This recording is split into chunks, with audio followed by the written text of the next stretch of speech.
If you're new to the City Girl Savings community, then I need you to know that while I may be a finance coach and the founder of City Girl Savings, I was an avid spender before City Girl Savings came to be.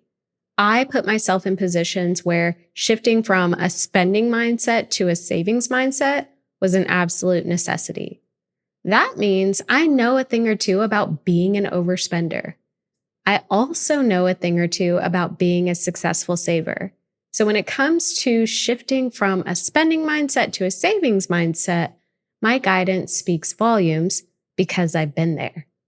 In this episode, I'm sharing how to make the shift from spender to saver.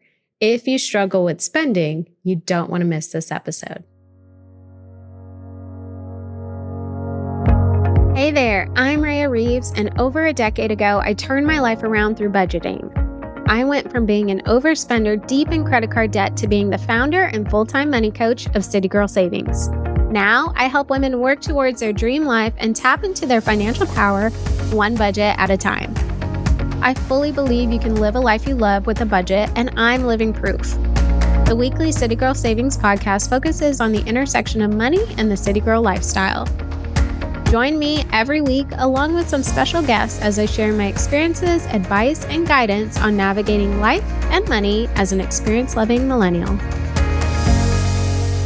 Now, if you want to hear my story about shifting from a spender to a saver, I definitely want you to check out City Girl Savings podcast episode number 1, and I will make sure to link to it in the show notes. I basically break down my entire financial journey from early, way before City Girl Savings days to essentially where I was at the time I recorded that episode. So again, I will link to that in the show notes. So the first thing I need you to know and understand when making the shift from spender to saver is do not wait for rock bottom. If there is one tip you need to take into consideration the most, it's this one. Do not wait for rock bottom. Do not wait for worst case scenario. Do not wait for the worst thing to happen before you make a change. Don't wait until you're almost evicted like I was.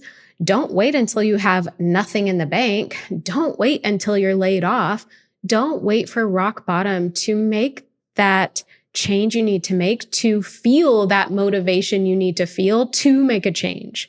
Start making the necessary shifts as soon as you possibly can, but at least before worst case scenario situations. Not only will this save you time and money, but it will also prevent you from having the worst things actually happen. And that's pretty powerful.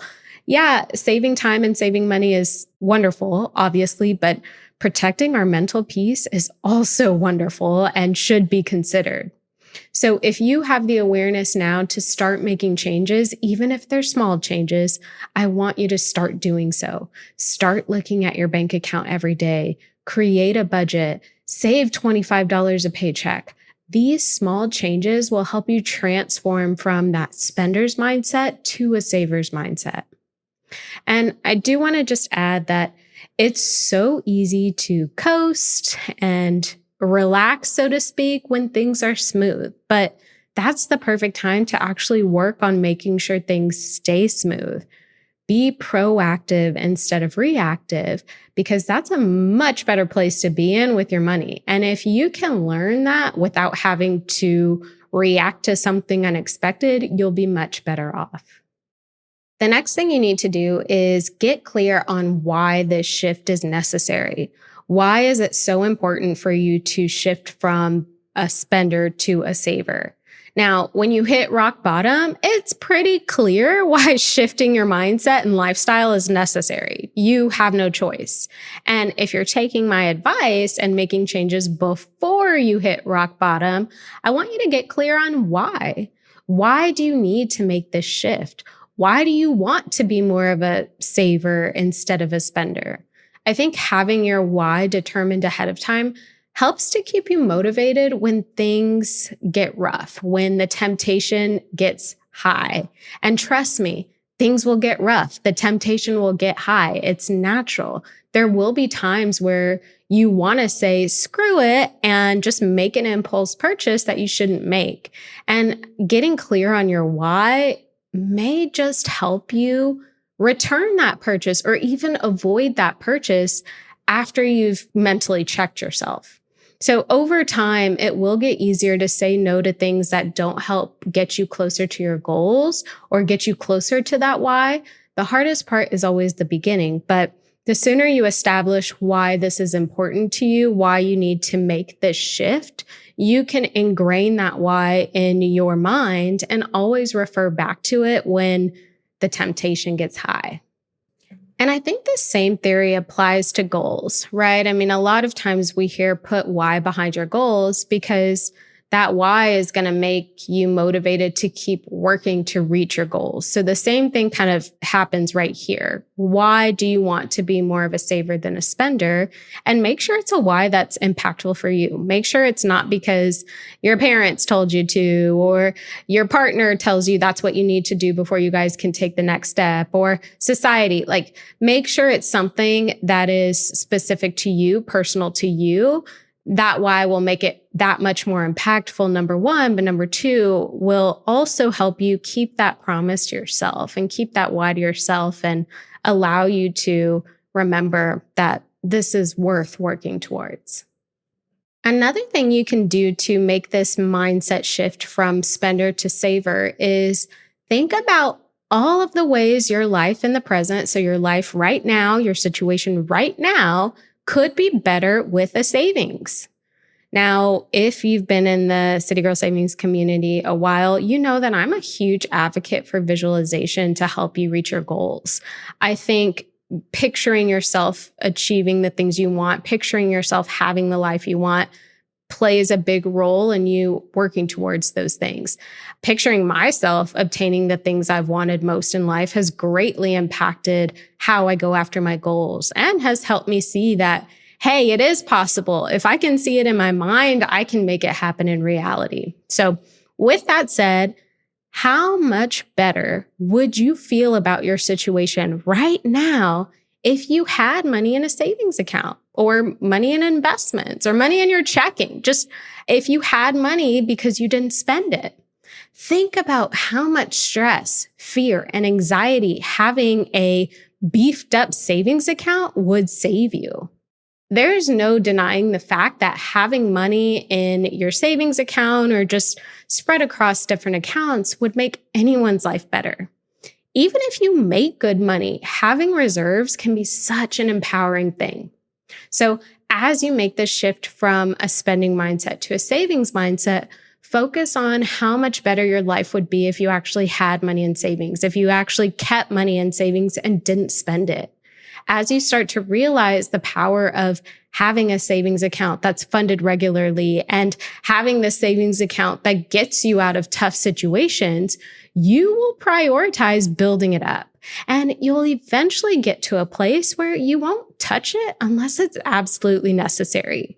One kind of trend I see with my clients is we work to build up their emergency fund and life happens, things come up, and they don't want to touch it. They're like, no, I love it, seeing it in my account. And I have to remind them that it's there for you to get yourself out of a bind. So that's something that we work towards, but that's a really good place to be. So I know I mentioned, visualization is an important part of this tip here. So make sure you check out City Girl Savings Podcast episode number 11, The Power of Visualization, to help you reach your goals. For more insights and tactics for using visualization, I'll be sure to link to it in the show notes. Are you loving this episode so far? Well, the money and life level up conversations never end in the City Girl Savings community. Visit citygirlsavings.com for instant access to resources that help you budget, level up your money mindset, and so much more. And make sure you stay up to date with CGS by following us on Instagram, TikTok, and YouTube, all at City Girl Savings.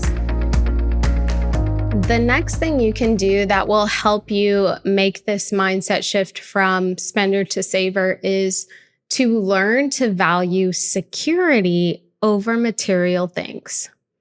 for me, once I started prioritizing security and money in the bank and stability over the accumulation of things I just truly didn't need, my mindset started to adjust. And once my mindset started to adjust, my actions adjusted accordingly.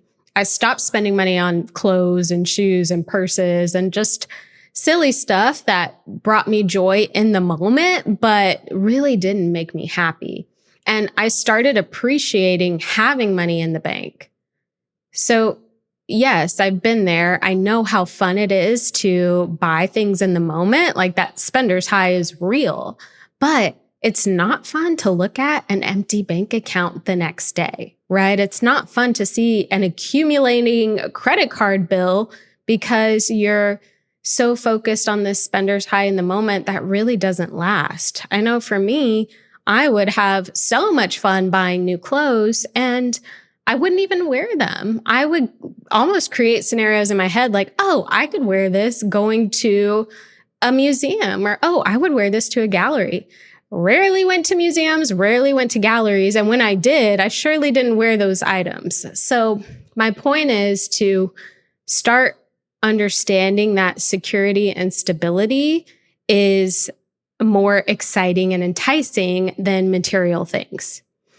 Over time, for me too, I also got clear on things that were worth spending money on. And those things include travel. So let me just make this clear. Security, stability, that will always come first for me. But I know if I have extras or if I work hard, spending my money on travel is something that gives me that great feeling that actually lasts. It's not a temporary high. It is me making memories and having experiences and doing it with people I care about. And I've come to realize that spending my money on that is absolutely worth it. So again, while security will always come first, you can factor in the things you love as well.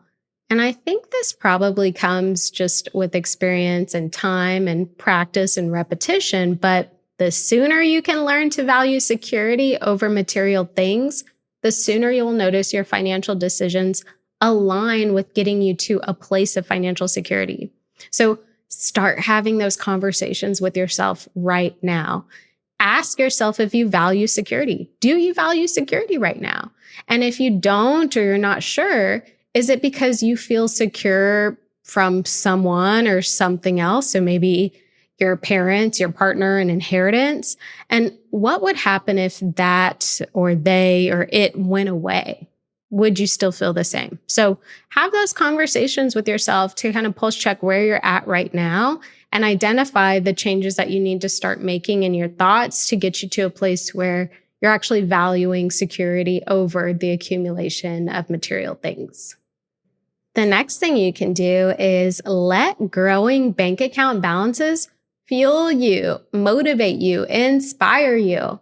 When your bank account balances are always low, you never know how good it feels to have large amounts of money. You don't know what it feels like when large amounts of money are in your bank accounts. So the next time you get a bonus, a tax refund, or some other financial windfall, keep that money in your account as long as possible and look at it daily. Like see that money in your account so you know, okay, I have had this amount of money in my account before, I can definitely do it again. That's visualization at its finest because you've actually seen it. Your brain tells you, hey, we've made this happen before. We can do it again. So, once you have actually had large amounts of money in your bank account, again, you can duplicate that. You can make it happen again. So let those big bank account balances fuel you to keep making more, even if it is short-lived, even if you do get this financial windfall and you already have a game plan for it, or it's coming in and then it quickly goes out. Just try to savor that money in your account as long as possible so that you can get yourself excited by reaching it again. You will get to a place where having your accounts below a certain threshold just isn't going to be worth it. Therefore, your spending will be non-existent when your account actually reaches that threshold.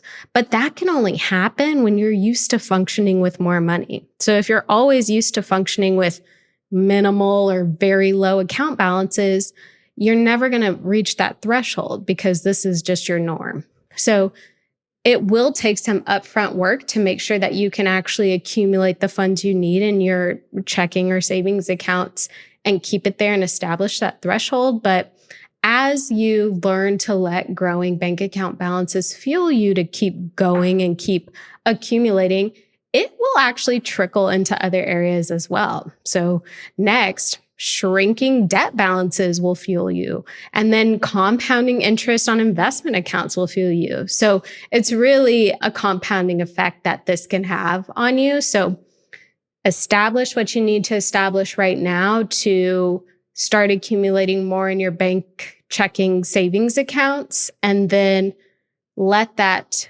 motivation fuel you into other areas of your finances. So this next tip is really an important one. And it's understanding that just because you have a saver's mindset, just because you consider yourself more of a saver than a spender, doesn't mean you don't get to spend your money on things you enjoy. I know I touched on this a little bit, but I want to spend some more time here because it's so important.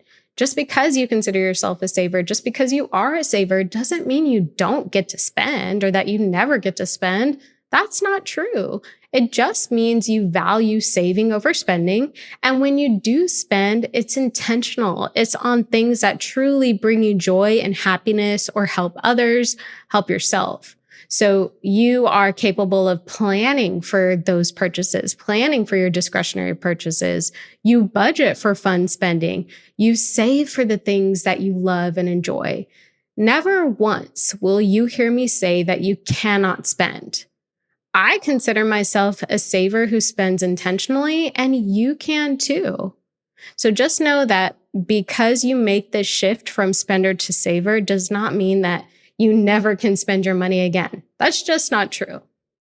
The final tip I have for you for making this mindset shift from spender to saver is to know that you are in control of your thoughts and actions.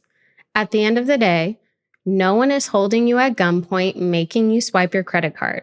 It is 100% in your control. And while things like bills and normal living expenses can't always be helped, you always have the choice. You can choose how you spend your money, and you can choose how you think about how you spend your money. So if you want to shift from a spending mindset to a savings mindset, take ownership. Take accountability. Know that you call the shots with your thoughts and actions around money and in any area of life. If you don't want to be a materialistic shopper, don't be. And I know this is very simple in theory and much harder in execution. I know that. But you have to first understand that you are in control. So you need to know that you hold the power of your thoughts and actions. And I want you to yield that power accordingly. You must be willing to look inside yourself, which isn't always easy. It's rough. It is definitely rough. But if you can look inside yourself and acknowledge things that you may not like, not only will it help your financial decisions, but it will also improve your overall self-awareness and the love you have for yourself. So making the mindset shift from spender to saver is possible for anyone, especially if they are willing to take a look at the mirror and go deep with what they see. If I can do it, anyone can do it. Thank you so much for letting me be the money coach in your ear today. I hope you enjoyed this episode of the City Girl Savings Podcast and you feel empowered and motivated to take the next step in the journey to your dream life. Remember, if someone like me, a millennial who loves to travel, new experiences, and iced coffees can live a life they love on a budget, you can too.